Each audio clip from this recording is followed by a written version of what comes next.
Hey everyone, this is Fitz and this is my older adult oral video presentation. For this presentation, I decided to interview my Uncle Ray.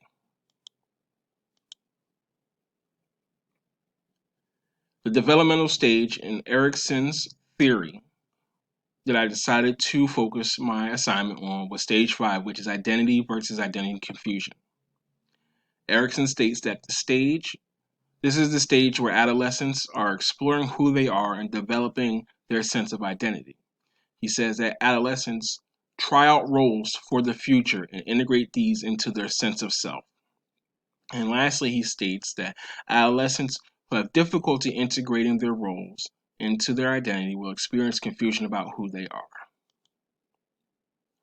During the annotated bibliography assignment, I came across an article that talked about the effects of childhood poverty and mental health. The authors in the article state that childhood poverty is consistently linked to a myriad of negative outcomes, including biological stress, psychological, and physical illness, both in childhood and in adulthood. The authors also state that disengagement coping strategies are characterized by efforts to orient one's attention from a stressor or thoughts and emotions related to a stressor, such as violence or inaction. During my interview, we talked about different experiences during the adolescent years of his life, my uncle's life. He said that spending time with his uncle was very important to him. He said that during this time, they would sit in the car and listen to country music, and they would just talk about life. He said that he gained a lot of knowledge by talking to his uncle, learned a bunch of things during that time, and that's one of the experiences that he loved the most. Some negative but important experiences that my uncle faced was being bullied at such a young age. He said that he first remembered being bullied at the age of 6, and that was due to him having long hair.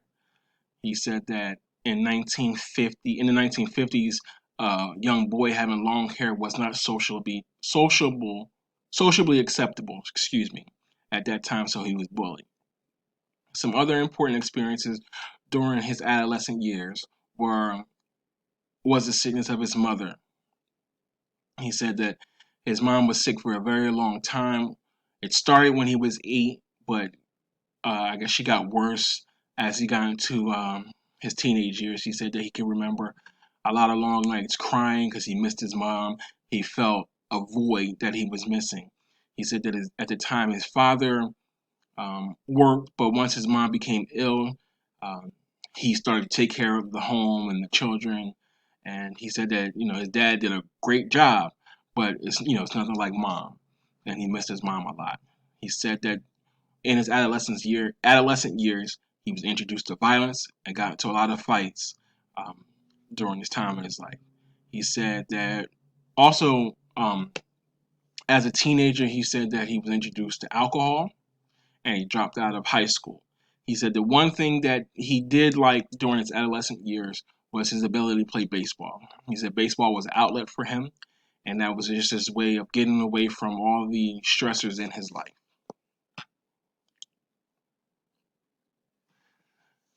During the 1950s, he talked about the challenges that he grew up with. He said that his family was poor. He said that it was, the one income.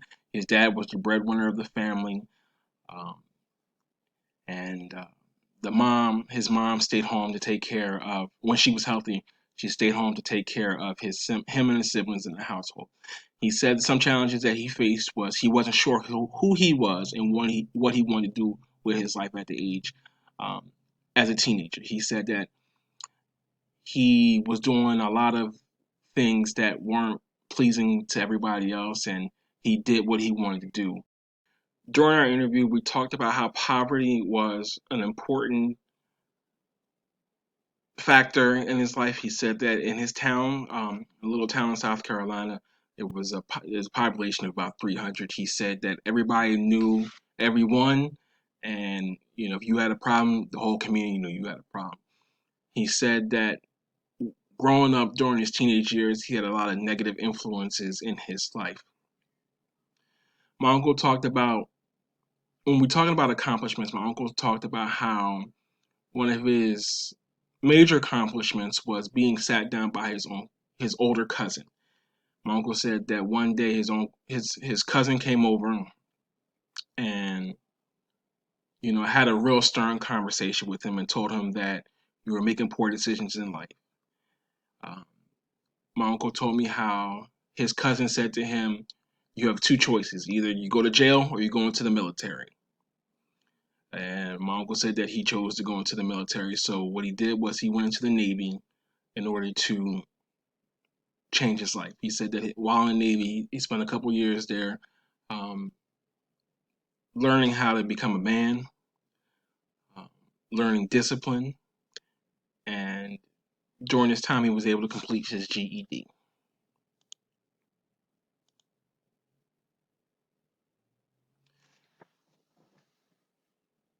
When we talk about identity versus identity confusion, this is the stage in life where teenagers are adjusting to new things.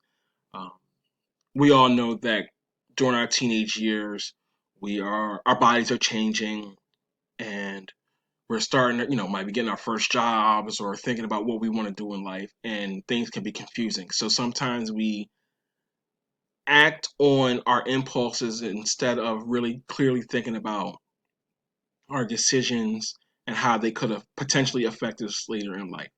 My uncle said to me that he knew that the person he was he was at the time wasn't what he wanted to be, wasn't the same person he wanted to be for the rest of his life.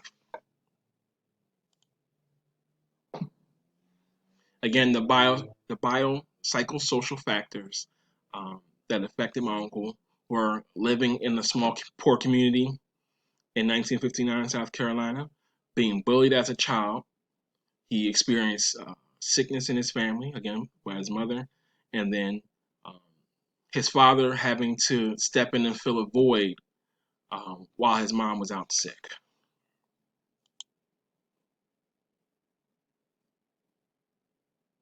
Now, when we talk about oppression, there are many different types or many different variations and definitions of the word oppression.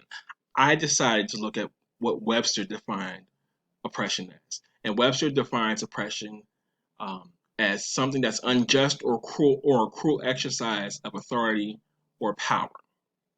When we talk about oppression, my uncle, family friend, um, is a Caucasian male who grew up in the South in 1950. Again, he had a poor family, but he did have two parents in the household. Um, it was a very close knit family. Again, he was the youngest of three. The father was the breadwinner, and the mother took care of the home and of the family. When we discuss multi-system lens, my uncle talked about how his family orientation and culture was very important to him. He said religious organizations were important to him. He said that he went to church on Sundays, um, which allowed him to be active in his community, and that he served in the Navy. For my second theory, I use Piaget's theory of cognitive development. Piaget's theory describes how people develop their capacities to think, learn, and process information from birth through their teenage years. In his stages, the formal operation stage relates to what Erickson's stage is regarding time frame. So the formal operation stage, children learn how to use hypothetical deductive reasoning. They engage in abstract thinking, consider multiple aspects of an event or an object. They formulate hypotheses about what might happen if certain variables were manipulated and analyze the properties of an object or an event to derive conclusions about its nature or behavior.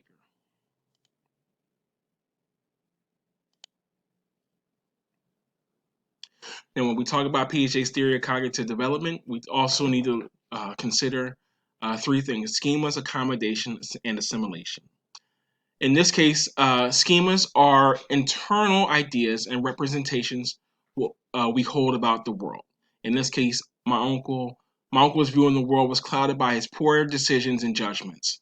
Um, Being bullied, drinking, fighting, dropping out of school clouded his mind on what he thought the world was. When we talk about accommodation, we can change our schema about something because new information we receive about it does not fit our pre-existing ideas about how something should be. So in the case of my uncle, he had a conversation with his older cousin that helped change his life.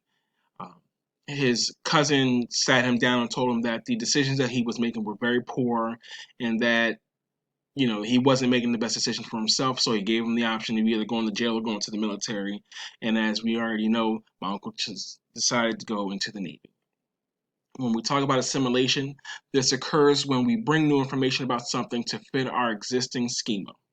So in this case, when related to my uncle, the information that he was given, the new information he was given to him by his cousin, and he realized that he was in fact making poor decisions about his life, and that he needed to change what he was doing.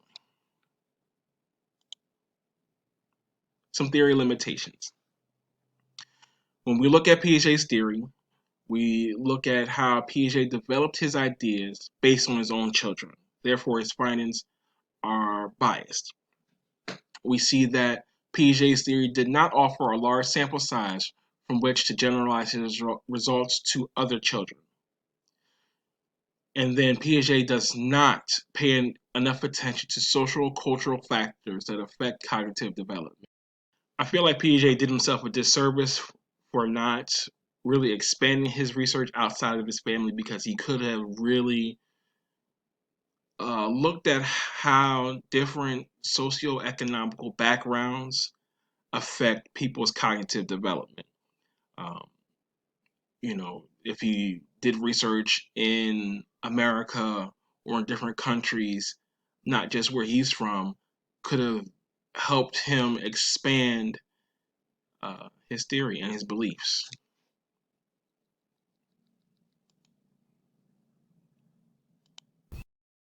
And this is my reference page. I used my article from my annotated bibliography, which is entitled Exposure to Childhood Poverty and Mental Health Symptomatology in Adolescence. I used our textbook, I used Webster's Dictionary, and of course, I used the information from my older adult interview. Thank you for taking the time out to listen to this presentation. Thank you for bearing with me. I continue to hope that you guys are being safe and being smart out here during this crisis. Take care of yourselves.